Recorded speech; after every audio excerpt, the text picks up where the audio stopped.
sommaire de cette édition, un tribunal d'Alger a condamné ce lundi à 6 mois de prison ferme 19 personnes arrêtées lors de manifestations anti-régime.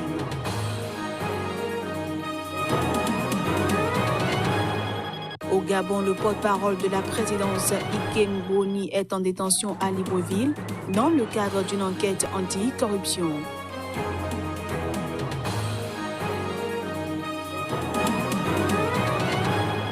Et puis, dans le cadre de la célébration de la Journée internationale de lutte contre les violences faites aux femmes ce lundi, le Premier ministre français Édouard Philippe Aclour le Grenelle contre les violences conjugales. Merci de toujours préférer Sika TV pour vous informer. À toutes et à tous, bienvenue. On démarre cette édition par l'Algérie où Abdelaziz Belaïd a lancé sa campagne électorale à Bourg-Médès pour l'élection présidentielle prévue le 12 décembre prochain. 5 candidats parmi lesquels figurent 4 anciens ministres sont retenus pour ce scrutin présidentiel. Je fais la promesse et je m'engage et je suis élu le 12 décembre à établir le contrat avec le peuple algérien pour le consulter sur les petites comme les grandes décisions à travers un référendum national.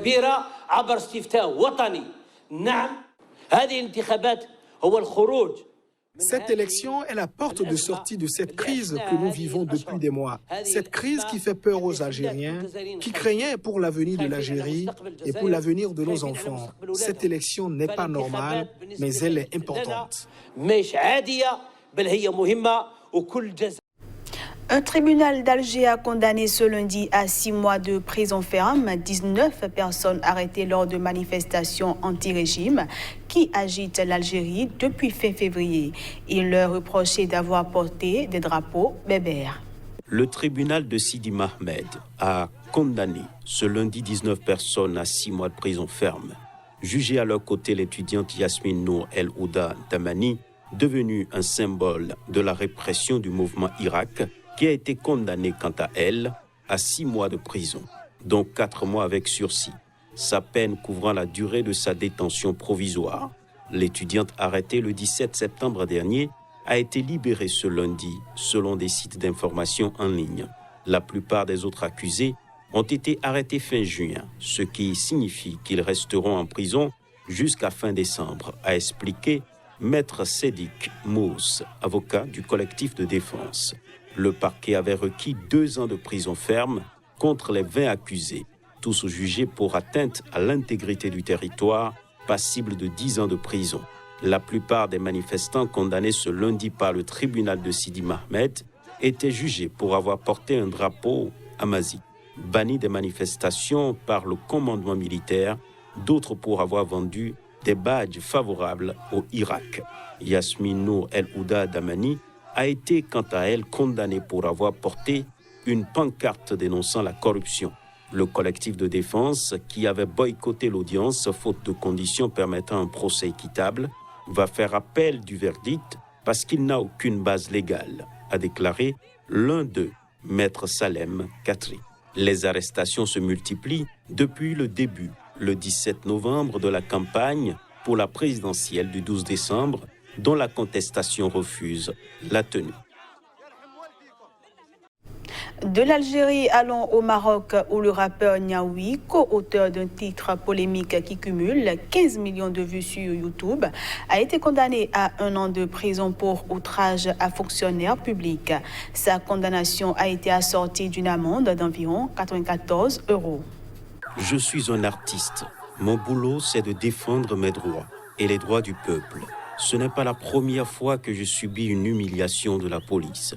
Depuis que je suis né, je ne cesse de subir des humiliations, a lancé ce lundi Niaoui pour sa défense devant le tribunal de Salé. Malgré ses explications, il a quand même été condamné à 1 an de prison pour outrage à fonctionnaire public, assorti d'une amende de 1000 dirhams, environ 94 €. La Direction générale de la Sûreté nationale, qui s'était portée partie civile, a obtenu un dirham symbolique de dommages. Mais selon l'avocat du rappeur de 31 ans, il est avant tout poursuivi pour son dernier titre, « Vive le peuple ».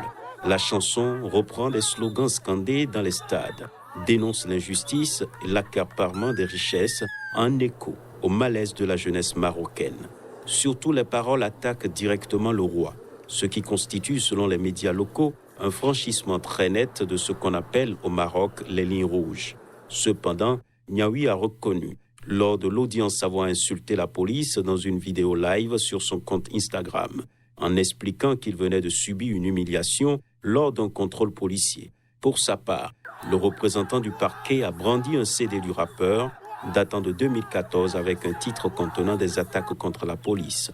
L'objectif est de démontrer que l'accusé n'en était pas à sa première provocation.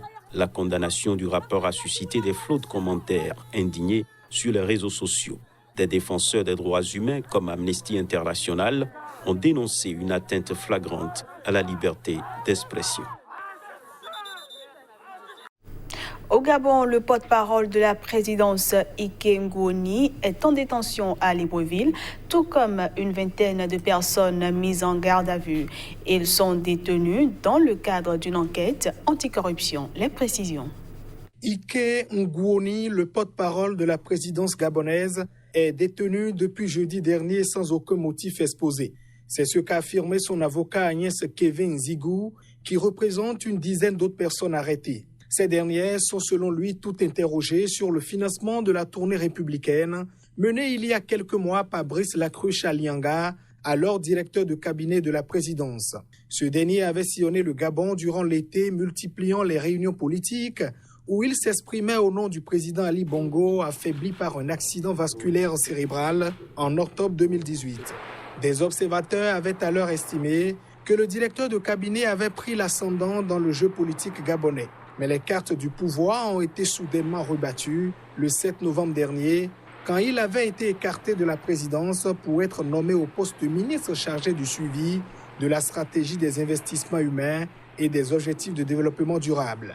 C'est après cette mise à l'écart que les arrestations se sont multipliées.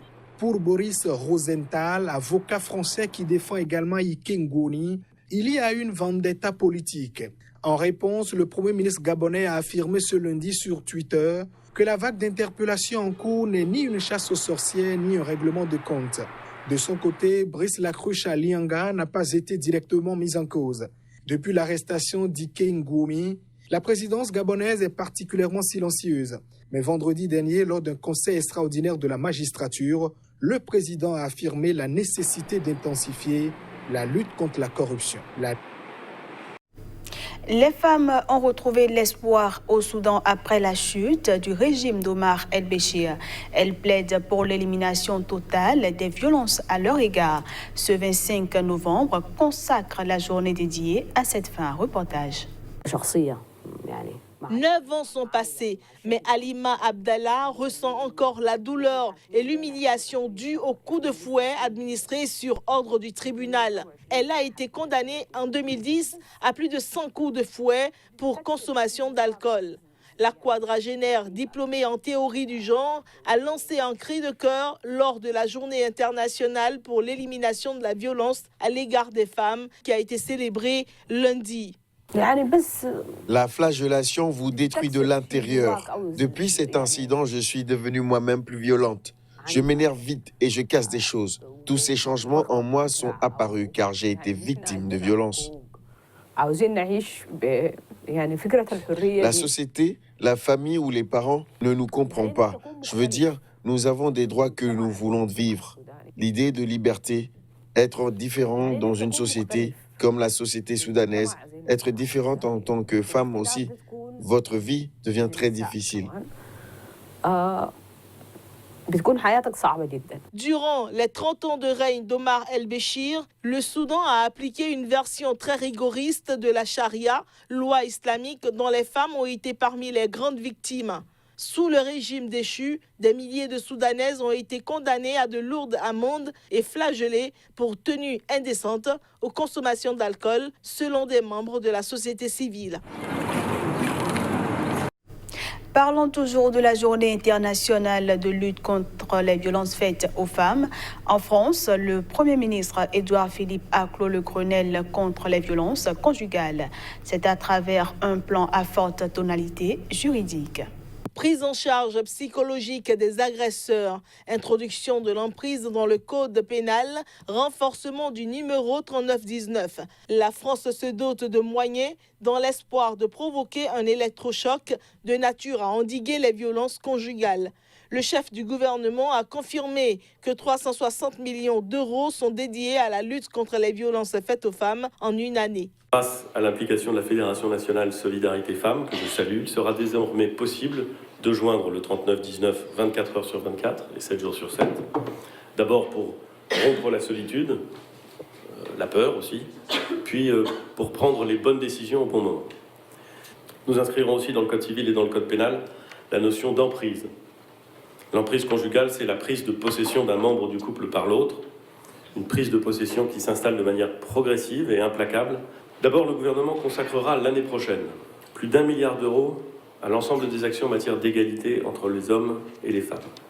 Dans le cadre de cette somme, nous dédierons 360 millions à la lutte contre les violences faites aux femmes. Une femme sur 3 dans le monde a subi des violences physiques et ou sexuelles à un moment donné de sa vie, le plus souvent de la part d'un partenaire intime. Seulement 52% des femmes mariées ou en union prennent librement leurs propres décisions concernant les relations sexuelles. Plus de 200 millions de femmes et de filles ont subi une mutilation génitale féminine. Il s'impose une lutte acharnée contre ce fléau. On passe cette fois-ci à la revue de presse Afrique.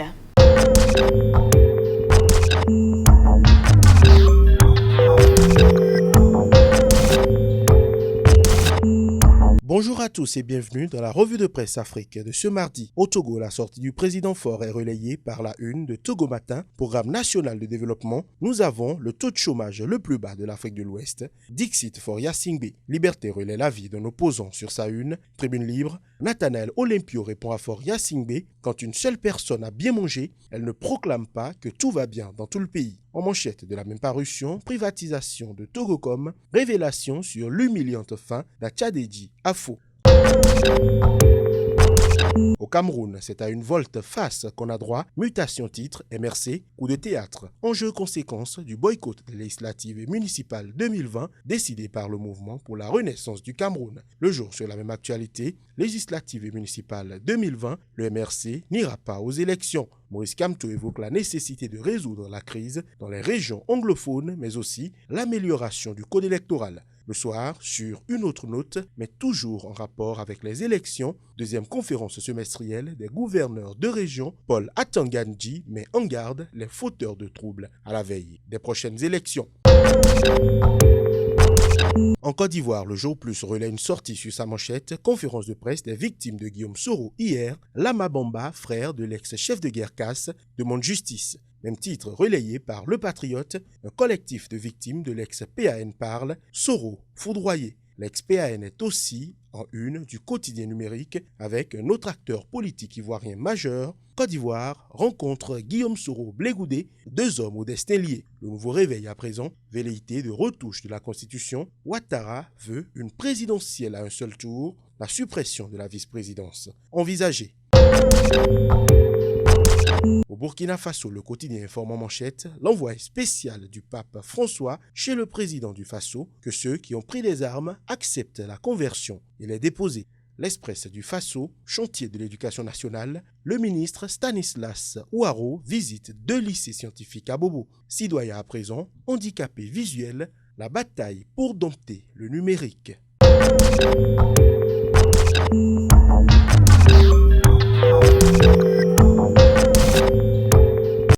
Et voilà, mesdames, messieurs, c'est sur cette revue de presse Afrique que prend fin cette édition que je vous remercie d'avoir suivi. À bientôt.